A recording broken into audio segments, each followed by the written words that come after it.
মানুষ সুন্দর, আসমান সুন্দর, জমিন সুন্দর, সুন্দরী সুন্দরী পাল্লা। জানি না কত সুন্দর তুমি আল্লাহ। আসসালামু আলাইকুম ওয়া রাহমাতুল্লাহি ওয়া বারাকাতুহু। প্রিয় ভাই বোনেরা, আমরা রমজানের পবিত্র সময়ে আপনাদের সামনে জীবন জিজ্ঞাসা নিয়ে হাজির হতে পেরেছি। এর জন্য মহামনিবের দরবারে রোজারত অবস্থায় মস্তক অবনত চিত্তে শুকরিয়া আদায় পড়ছি শুকরিয়ার মহান তসবিহ আলহামদুলিল্লাহ। তিনি অত্যন্ত দয়া করে রমজান আমাদেরকে পাইয়েছেন এবং রমজান অতিবাহিত করার তৌফিক দিয়েছেন। আশা করছি আমরা সবাই মিলে চেষ্টা করছি ঈমানটাকে আরও বেশি ফুলে ফলে সুশোভিত করার জন্যে। আল্লাহ যেন তৌফিক দেন এই কামনা করে শুরু করছি আজকে জীবন জিজ্ঞাসা। শুরুতেই আমাদের সম্মানিত মেহমানকে স্বাগত জানাচ্ছি। অবশ্য মেহমানকে আজকে একটু টায়ার্ডও লাগছে, লম্বা রোজা। আসসালামু আলাইকুম। ওয়ালাইকুম আসসালাম ওয়া রাহমাতুল্লাহ। আসলে ভিন্ন পরিবেশেই আমরা আজকে প্রথম জীবন জিজ্ঞাসা শুরু করছি। রমাদানের প্রথমবার জীবন জিজ্ঞাসা হচ্ছে এবং একটা আধ্যাত্মিক পরিবেশ আছে। যদি আমরা সবাই ক্ষুধার্ত কিংবা পিপাসিত, কিন্তু আমাদের কোনো অভিযোগ নেই, কারণ রমাদানে রোজা রেখে একটা যে ভালোবাসা আল্লাহর প্রতি আমরা অনুভব করি, যে আধ্যাত্মিক লেভেল আমরা অনুভব করি, সেটা অন্য মাসে কখনো সম্ভব নয়। আর আল্লাহ তাআলা যে আমাদেরকে এই সুযোগটুকু দিয়েছেন, আমাদের জীবনে আরেকটি রমাদান দিয়েছেন এবং সেটাকে কাজে লাগানোরও সুযোগ দিয়েছেন, এর চেয়ে বড় বড় নিয়ামত আর কি আমাদের উপর আল্লাহর হতে পারে। এই জন্য আমরা মনের গভীর থেকে সকল শুকরিয়ার অনুভূতিগুলোকে আল্লাহর এই দরবারে পেশ করছি। আমরা আলহামদুলিল্লাহ বলছি এবং যত দর্শক ভাই এবং বোনেরা যে যেখানে আছেন, রোজা অবস্থায় আছেন, সিয়াম সাধনাতে রত আছেন, আল্লাহ তাআলা আমাদের সকলের এই চেষ্টাগুলোকে, আমাদের এই কষ্টগুলোকে আল্লাহর এই জন্য যেন কবুল করে নেন। জাযাকুমুল্লাহ। শুকরিয়া। প্রিয় ভাই বোনেরা, আমরা চলে যাব আমাদের প্রথম কলারের কাছে। দেখি কে আছেন। আসসালামু আলাইকুম ওয়া রাহমাতুল্লাহ। কলার কি আমাদের সাথে আছে? জি, আসসালামু আলাইকুম। ওয়া আলাইকুম আসসালাম ওয়া রাহমাতুল্লাহি ওয়া বারাকাতুহু। আপনার জি বলেন। জি, নামাজে মনে করেন আমরা মসজিদে যখন যাই যে রাত করেন সময় জানতে চাচ্ছি জি, এটা কি আমাদের নবীজি কাজ করেছেন কি আমরা তো এখন আপনি মনে করেন আমরা নামাজে হাত রাখি, তো কোনটা সঠিক? কোনটা সঠিক? আর সেকেন্ড কোয়েশ্চন হচ্ছে যে প্রথমটা বুঝাচ্ছি প্রশ্নটা। জি ভাই, একটু বলি, আপনি ওই যে হাত রাখার বিষয়টা বিভিন্ন রকম, এই জন্য আপনি কনফিউজ হচ্ছেন, এই তো? কোনটা সঠিক? জি জি জি, ঠিক আছে। মানে কোনটা সঠিক নয়, আল্লাহ নবী কোনটা করেছেন, মানে আমার প্রশ্ন আছে যে আল্লাহ নবী কোনটা করেছেন। ওকে, ঠিক আছে। সেকেন্ড কোয়েশ্চন হচ্ছে যে মনে করেন তাসাউফ পড়া করে যে আমরা যখন প্রেম করা বা আঙ্গুলটা দিই, কিছু কিছু বাইকের আছে মনে করেন সবসময় আঙ্গুলটা না মানে যা থেকে এরকম লাগাই। ঠিক আছে। তো এটা সঠিক আছে, আল্লাহ নবী কোনটা করেছেন। আর সেকেন্ড আরেকটা কোয়েশ্চন, মনে করেন আমি মসজিদে হয়ে গেলাম, মানে প্রথম টাকা গিয়ে ইমাম সাহেব প্রথম টাকা আমি সেকেন্ড টাকা সঠিক করেছি, তোমার থার্ড টাকা তোমার তাসাউফ পড়, আমি কি একটু তাসাউফ পড়বো? আচ্ছা, ঠিক আছে। এই প্রশ্নগুলো আমার জাযাকাল্লাহ। আসসালামু আলাইকুম। জি, খুবই জরুরি প্রশ্ন। ঠিক আছে, আমরা কয়েকটি প্রশ্ন প্রথমে আজকে পেলাম। প্রথম হলো, মসজিদে গেলে দেখা যায় বিভিন্ন ব্যক্তিরা নামাজে বিভিন্ন জায়গায় হাত বাঁধেন, আসলে আল্লাহ নবী কোনটা করেছেন? এই ব্যাপারে আল্লাহ নবী কি করেছেন সেটা তো আমরা কেউ দেখিনি। আমাদের একটাই উপায় যে বর্ণনাকারীরা যারা আল্লাহ নবীকে দেখেছেন তাদের থেকে ব্যক্তি পরম্পরায় বর্ণিত হয়ে কিতাবগুলোতে যেসব বর্ণনা গ্রন্থিত হয়েছে সেখান থেকে আমাদেরকে খুঁজে বের করতে হয়। যেহেতু আমরা আজকের পৃথিবীতে যারাই আছেন, এমন কোনো মানুষ নেই যিনি আল্লাহ নবী কিভাবে পড়েছেন বা কোনো সাহাবায়ে কেরাম কিভাবে হাত বেঁধেছেন দেখেছেন, এটার কোনো সুযোগ নেই। তবে বিভিন্ন হাদিসের গ্রন্থগুলো, যেমন বুখারী, মুসলিম বা অন্যান্য হাদিসের যারা লেখকগুলো ছিলেন, যারা সংকলন করেছেন, তারা ব্যক্তি পরম্পরায় বিভিন্ন বর্ণনা একজন থেকে একজন তারা সংকলন করেছেন, সংগ্রহ করেছেন, সেগুলোকে হাদিসের কিতাবে তারা লিপিবদ্ধ করেছেন। এখন ওই বর্ণনাকারীদের যে বর্ণনাগুলো আসছে বিভিন্ন হাদিসের কিতাবে বিভিন্নভাবেই আসছে। কেউ হযরত আলী রাদিয়াল্লাহু তাআলা আনহুকে দেখেছেন যে তিনি নাভির নিচে হাত বেঁধেছেন, এবং তিনি বলেছেন এটাই হলো সুন্নাত, সেটা বর্ণনা করেছেন। এবং তার থেকে আরেকজন এভাবে বর্ণনা করেছেন, এবং যারা হাদিসের মুহাদ্দিসিনরা হাদিস সংগ্রহ করেছেন তারা সেটাকে সেভাবে লিপিবদ্ধ করেছেন। এই জন্য হাদিসের হাত কোথায় বাঁধতে হবে এটা অনেক আগ থেকেই, অর্থাৎ ইমামদের যে যুগ, ইমাম আবু হানিফা, ইমাম শাফিঈ, অন্যান্য যুগ, তারা বিভিন্ন সংকলনকে, বিভিন্ন বর্ণনাগুলোকে সামনে রেখে বিভিন্ন মতামত দিয়েছেন। এবং তারা নিজ থেকে দেন নাই, এটা বলেন নাই যে এটা আমি এটা পছন্দ করি তাই এটা করতে হবে, এমন বলেননি। বরং তারা বিভিন্ন সূত্র থেকে সংগ্রহ করে তার কাছে যে মতামতটাকে বেশি শক্তিশালী মনে হয়েছে সেটার উপর তিনি মতামত দিয়েছেন, এবং তার অনুসারীরা সেটার উপর আমল করেছেন। তো এটা একটা কোনো মৌলিক বিষয় নয়, এটা এমন একটা মৌলিক বিষয় নয় যে বিশ্বাসের সাথে সম্পৃক্ত, জান্নাতে যাওয়া না যাওয়ার ব্যাপার। হাত বাঁধাটা মূলত আমরা হাদিসে কীরকম আছে সেটার বাইরে গিয়ে যদি আমরা ভিন্নভাবে আরেকটু দেখি, তখন আমাদেরকে আরেকটু লিবারেল হতে সহযোগিতা করবে। আসলে আমরা হাত কেন বাঁধি? যে যেখানে আমরা বাঁধি, কেউ বুকে, কিংবা কেউ পেটের উপর, অথবা কেউ নাভির উপর, যেভাবে আমরা হাত বাঁধি না কেন, আমাদের উদ্দেশ্য হলো আল্লাহর কাছে নিজের বিনয়কে প্রকাশ করা, আল্লাহর কাছে নিজেকে সমর্পণ করা। এটাই হচ্ছে মূল। আর এই মূলে কারো কোনো মতভেদ নেই। এখন বিভিন্ন বর্ণনাকারীদের বিভিন্ন বর্ণনাতে দেখা গেছে যে আল্লাহর নবী থেকে কেউ বুকের উপর বাঁধার কথা আসছে বর্ণনা করেছেন, কেউ দেখেছেন, কেউ পেটের উপর বাঁধার কথা দেখেছেন, আবার কেউ নাভির উপর দেখেছেন, বা নাভির উপরে বা নিচে। তো এই বর্ণনাগুলো আছে।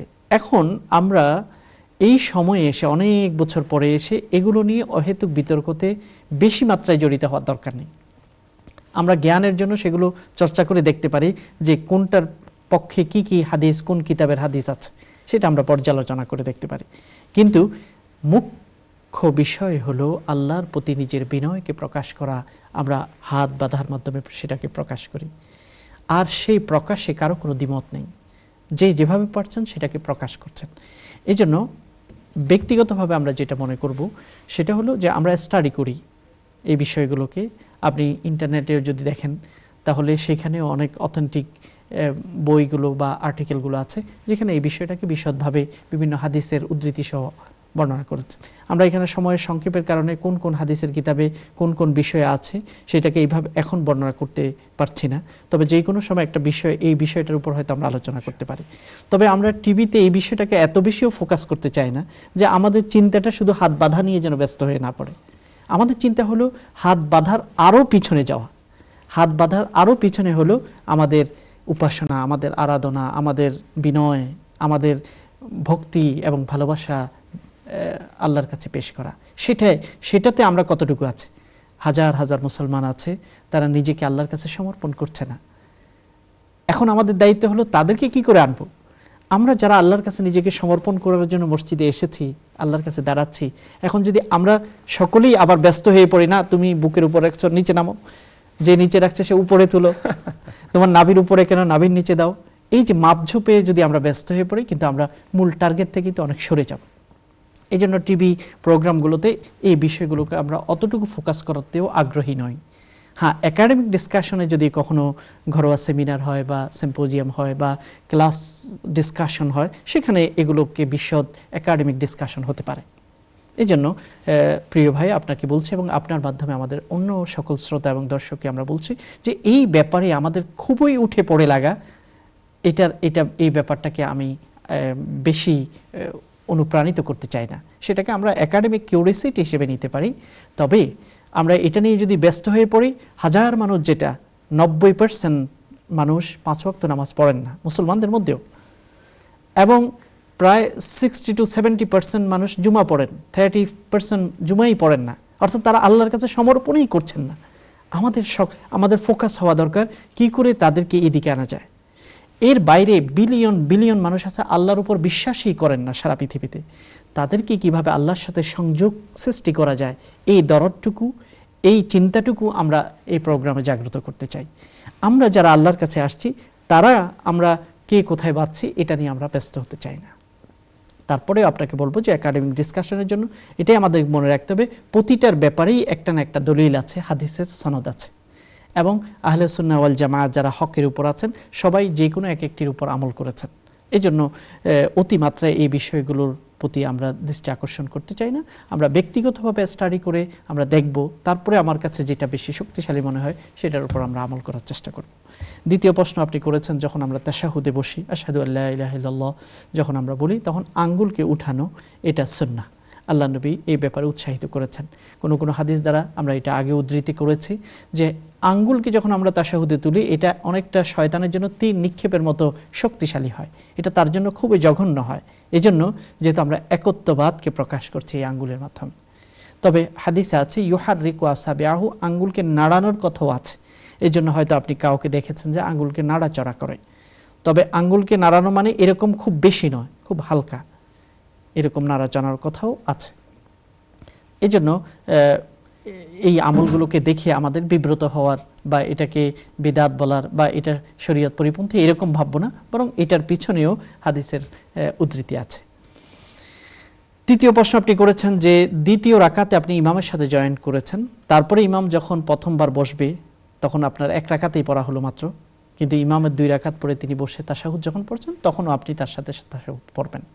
তারপরে তৃতীয় এবং চতুর্থ রাকাতের পরে যখন আবার ইমাম বসবে তখনও আপনি তার সাথে বসে তাশাহুদ পড়বেন। তবে ফিকহের কিতাবে এইভাবে আছে যে তাশাহুদ যখন আপনি পড়বেন, আশহাদু আল্লা ইলাহা ইল্লাল্লাহ ওয়া আশহাদু আন্না মুহাম্মাদান আবদুহু ওয়া রাসূলুহু, এটাকে রিপিট করতে থাকবেন। কোন কোন হানাফি ফিকহের কিতাবে এটাই বলা হয়েছে। তবে অন্যান্য ফিকহ অনুযায়ী কেউ যদি দরুদ শরীফ পড়ে তাতে কোনো অসুবিধা নেই। আশা করি 3টি প্রশ্নের বিভিন্ন দিকগুলো আপনার কাছে ফুটে উঠেছে। ধন্যবাদ। আমরা চলে যাচ্ছি পরবর্তী কলে, দেখি কে আছেন। আসসালামু আলাইকুম। জি, আসসালামু আলাইকুম। ওয়ালাইকুম আসসালাম, বোন আপনার প্রশ্ন বলেন। জি ভাই, আমার 3টা প্রশ্ন ছিল নামাজ সংক্রান্ত। জি জি, আমার প্রথম প্রশ্ন হলো, আমরা যেখানে নামাজ পড়ি, জামাতে নামাজ পড়ি মসজিদে, যে ওখানে খতম তারাবি হয় 8 রাকাত। আচ্ছা,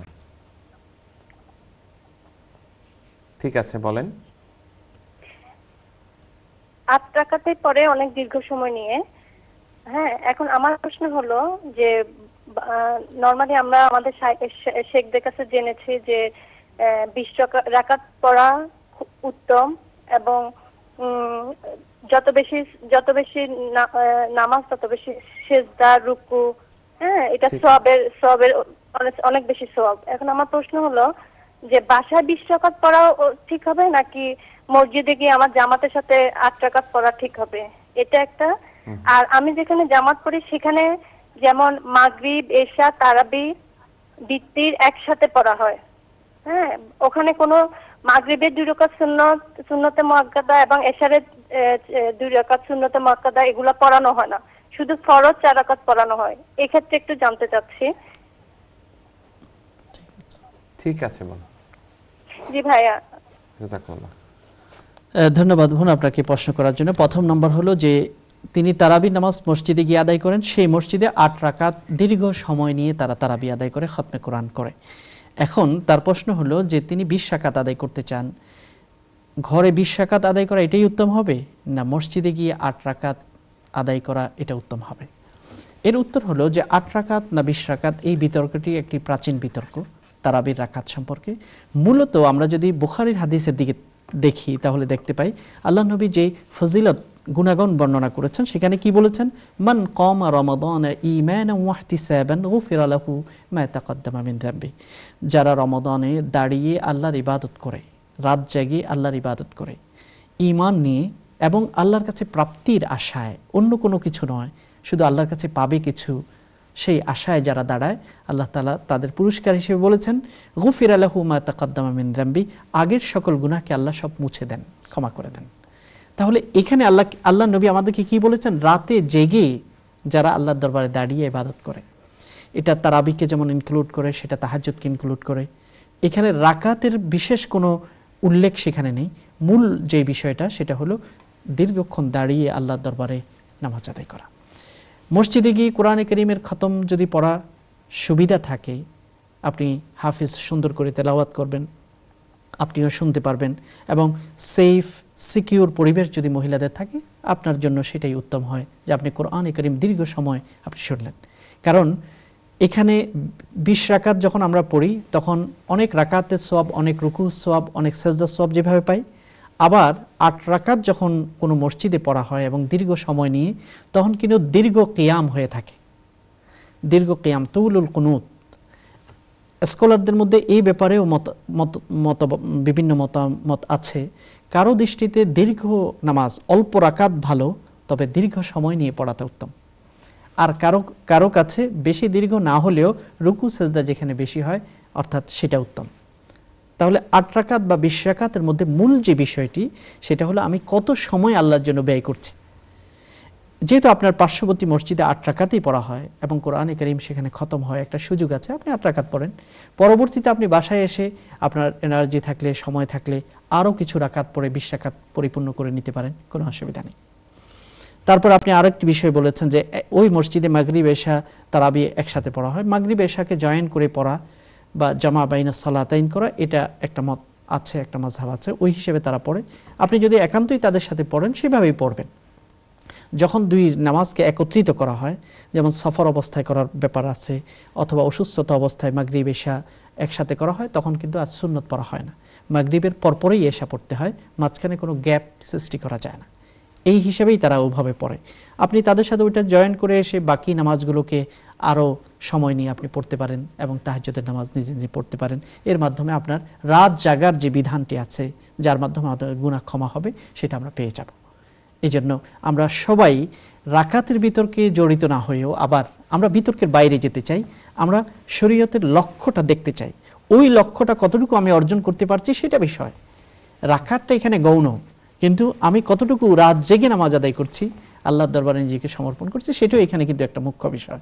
এই জন্য আমরা বেশি সময় আল্লাহর দরবারে দাঁড়ানোর চেষ্টা করব। অনেকে 20 রাকাত এমনভাবে পড়েন যে মুরগি যেমন আধার খাচ্ছে সেভাবে খান, কিন্তু এর চেয়ে ভালো হলো আরও একটু সময় নিয়ে নামাজ আদায় করা, যাতে করে আল্লাহর দরবারে আমাদের সমর্পণটা বেশি হয়। আল্লাহ আমাদেরকে সেভাবে করার তৌফিক দিন। জি, জাযাকুমুল্লাহ। আমরা চলে যাচ্ছি স্ট্রিট ব্রেকে, কারণ ট্রান্সমিশনের লোকজন একটু কষ্ট পায় ঠিকমতো বিরতি না নিলে। আমরা চলে যাচ্ছি বিরতিতে, ইনশাল্লাহ ফিরে আসছি বিজ্ঞাপন বিরতির শেষে, তখন আশা করছি আপনারা আমাদের সাথে থাকবেন। আসসালামু আলাইকুম ওয়া রাহমাতুল্লাহি ওয়া বারাকাতুহু। আসমান সুন্দর, জমিন সুন্দর, সুন্দরী সুন্দরী পাল্লা, জানি না কত সুন্দর তুমি আল্লাহ। আপনারা দেখছেন ইসলামিক প্রশ্নোত্তরমূলক অনুষ্ঠান জীবন জিজ্ঞাসা উইথ এনটিভি, সৌজন্যে MRA global cargo, Hijaz travel limited এবং আলাউদ্দিন সুইটস অ্যান্ড কেকস শ্যাডোল ওয়েটনি মার্কেট।